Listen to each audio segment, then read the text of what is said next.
Our first interview is with somebody who is very special, near and dear to the Team USA. Lee Satterfield, Assistant Deputy Secretary of the United States State Department, is the USA's sports minister. She is the person who is bringing together the US government and our athletes on the ground in trying to promote women's sports and all sports and equity around the world. Lee is here representing us on so many fronts. It's not just women's sports, but it's music and it's culture. But she wanted to speak to you all today about the work that we are doing with women's sports specifically. So I would love to introduce Lee to join me here on stage to talk about the work as the Assistant Secretary of State for U.S. Educational and Cultural Affairs. Thank you, Lee. Thank you, Sarah. We get these fancy stools. I can hoist myself up there. Lee, thank you for joining us today. Thank you for having me. We are here to talk about women's sports. But before we do, there's some big news happening in the US and around the world today that touches on the work of the State Department, so I just wanted to get your reaction. There have been reports from Axios, CNN, and others that the United States has brokered a deal with Russia for the release of U.S. Wall Street Journal journalist Evan Gershkovich and U.S. Marine Paul Whelan. It's not completed yet, but I would like to get your reaction to the news. Important. I certainly don't want to get out in front of President Biden or the White House and say anything on that here, but on a personal level, I'll just say that gives me such great hope, and I'm thrilled for families and anyone coming home, and the United States government will continue to do everything in our power to bring wrongfully detained Americans home. Thank you, Lee. We look forward to seeing more from that news throughout the day. You're here, obviously, as a conduit for women's sports and for cultural affairs from the United States to the community abroad. Your title here is sports minister. What exactly does that mean?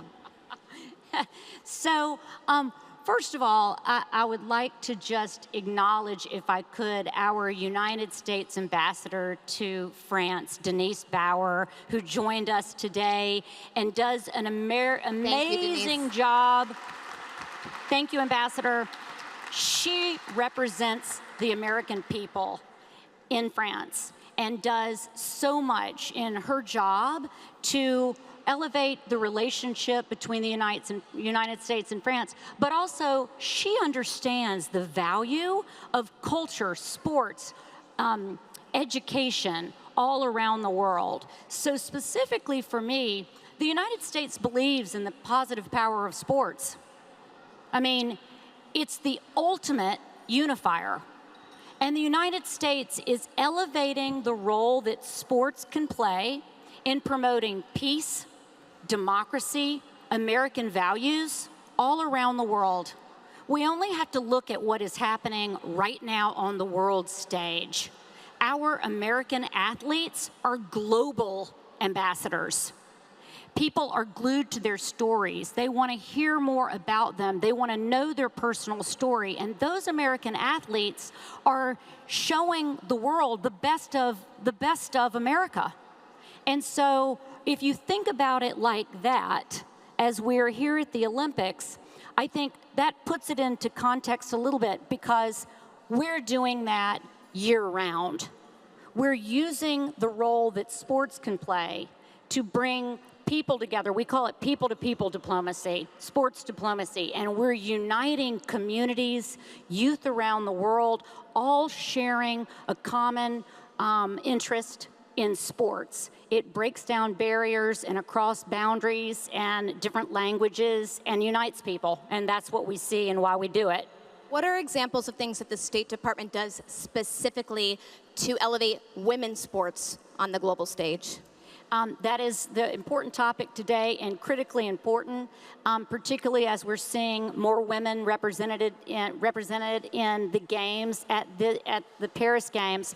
Specifically, I'll mention sort of two areas, but focus on one. So two important policies in the United States. One is Title IX, it's been over 50 years, and that was a law to equalize the playing field in education and in sports for women. The other one is Americans with Disabilities Act, and that was to get rid of discrimination for people with disabilities.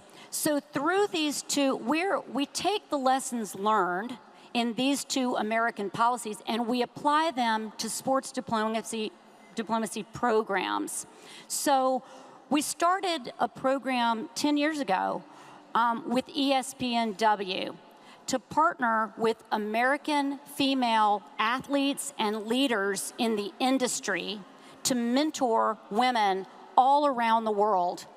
And they come to the United States and they work with American, not only athletes, but sort of creating this ecosystem of the business of sports, but also with a lens toward policies that might be changed when these women return home. So they come to the United States, over 200 of them have participated. Sara Hirschland, who's the incredible CEO, leader of USOPC, you're gonna hear from in a minute, she's been a mentor twice in this program. And these women come to the United States with ideas for what they want to implement when they go back to their home community, knowing that if we empower a generation of young leaders, women, through sports, we can get to the root of access to education, barriers to participation, economic opportunity, inclusion, equity, all the things that are important to the United States and part of what we try to do through sports. That's an example of one of the programs that's been successful. And coming to these games here in Paris, this is the first Olympics, by the way, where we have the same number of women competing as men. Well, round of applause for that, right? So coming to these Olympic Games, how are you thinking about women as ambassadors for diplomacy around the world, but also thinking about how they can loop in male athletes to support their mission? I think about it not only what we're seeing in the games with the statistic that you just pointed out, the 50-50 participation number. I also think about what's happening in the United States right now with the explosion of Angel Reese and Caitlin Clark. And, right, somebody clapped. Huge, huge. And I think about it, not only are young women in the United States, but around the world, seeing themselves in a way that they might not have previously. But boys, my two sons, my husband, they are glued to watching what's happening on the court in women's sports right now, more than we've ever seen before.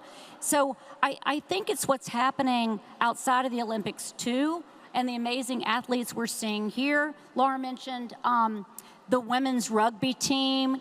I mean, yes. Round of applause, the women's rugby team. Incredible. Did you know that the United States is hosting both the men's and women's World Rugby Cups coming up? I saw a thumbs up there. I don't know if people know that, but that's cool. So I think we're building on that. And I'd be remiss if I didn't say that there have been leaders in the women's sports space for a very long time fighting for inclusion of women and inclusion of all people to have access to opportunity and in sports. I was with Billie Jean King recently. She's dedicated her life to promoting Title IX and trying to make sure that the United States continues to build on that important legislation. But we know we have a long way to go, and we're not trying to say to the world we've got it solved. Obviously, we don't. But Dawn Staley, who's the USC women's coach, right? Who will be joining us on stage in just a minute. I love her. And she's a 3-time gold medalist, and she's worked her career on these issues as well. So I think it's important to talk about the shoulders in which we're standing on. When you come here, do you have conversations with other sports ministers, other government officials from other countries who are looking to replicate the success that we have had in bolstering women's sports? How do other ambassadors and other embassy officials, other government officials view the work that we're doing, and are you helping them? Yeah, that's a great question. I was actually here before the Olympic Games started at a global sports ministers meeting, and I spoke on the panel about what the United States does to elevate the role of sports around the world and why that's important. And then I had probably 15 different meetings with counterparts around the world to talk about more, Sarah, about how we can partner and what more we can do together, particularly interest around the integrity of sports and how we can come together on behalf of our various countries to continue to elevate those things that are important. There's interest in what we've done in the United States, particularly around Title IX, and as we see policy changes being made in other countries and more women participating and competing on the world stage in sports, there's a lot happening there. So we share best practices and kind of try to learn from one another and collaborate really more than anything. I think that's critical. Absolutely. And talking about collaboration, one of the reasons I asked you about the Evan News at the top of this program is because it speaks to some of the very delicate areas of negotiations that we sometimes have to do with people who become partners on our world stage. We're competing against Russian athletes, et cetera. I think a lot of people don't know this about women's sports. But the pay equity issue, even though we've come a long way, has still got a long way to go. And when I think about Evan, I think about Brittany Griner, the U.S. basketball star who herself was held hostage by Russia before we were able to finally release her. Lee, that instance signified how important, one, our rival countries know women athletes mean to us. But then two, I think it was a wake-up call to the world that sometimes the reason our athletes have to go and play in countries like Russia is because the pay equity piece is not fully been solved yet. How is the State Department thinking about equity as it pertains to our female athletes? First of all, let's give it up for BG. I mean, right? Congratulations, Brittany Griner. I remember that time, and I personally went to speak to her team. Wasn't in the middle of the negotiations, obviously, or anything. That's not what I do, but was able to try to have a conversation and have an openness to her teammates at the time. So I just wanted to give respect to her and call that out. I think the administration is trying to do all that we can to solve the equal pay gap. The president signed into law, I think it's Equal Pay Team USA last year, trying to continue to do all that we can to promote equal pay in the United States and be an example. I think our women's national team, they're amazing individuals and spent 6 years through their pursuit and achieved results, and we're proud of them. And we often talk about the women's world team as an example. We don't shy away and act like, oh, we've got it solved in the United States. They shouldn't be pursuing what they believe is right. That's what democracy is about. They have the freedom to be able to go that route and express themselves and fight for what is right and what they believed is right. Lee, we have just a few minutes. I want to ask you about what's next. You alluded to the U.S. men's and women's rugby finals. Can you talk to us about the mega decade of sports in the U.S. to come? We've got LA 2028 Olympics coming to the United States. But we also have the World Cup, and we have so many other events in the next 10 years. How is the State Department planning for this? Yeah. Thanks, Sarah. Will we see you in LA 28? Yes, you will. This feels like we're going to be there. This feels like a crowd that's going to be there. We're excited about it. It's an opportunity. I talked about how and why we elevate the role of sports at our U.S. Department of State and all across our government. It's an opportunity. We know that there's a lot to do to prepare for the games. Safety and execution of good, safe, and fair sport is the priority. And that's done with a lot of work by the LA Host Committee, the USOPC, to be the host team, of course, and a wide group of agency officials, from transportation to security to a host of issues. From my perspective, we want to use it as an opportunity for diplomacy. We're going to welcome the world to the United States for the games. I mentioned the women's and men's rugby, FIFA 26, you mentioned 28, LA, and Salt Lake City. Don't forget Salt Lake City. Congrats on Salt Lake City. It's a huge milestone, a big, big decade ahead. Last question for you, Lee. You got very excited when we talked about Dawn Staley coming up on our stage.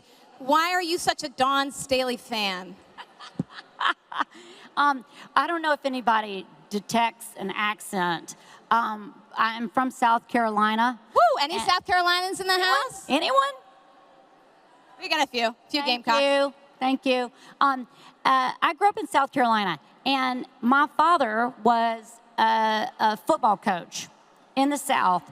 He's a Hall of Fame high school coach from South Carolina, won the only national championship at Furman University, Division I AA, and I grew up around sports. And it's just something that I understand in a very personal way, that I know the power of sports and what that can bring. And for those of you who don't have that level of familiarity, has anybody seen that show, Friday Night Lights? Oh, absolutely. Have you seen that? Of course. Has anybody seen that show, Friday Night Lights? Okay. So I think that describes what it was like growing up in my household. It's more like, if you're a coach in the South, it's more like being the mayor.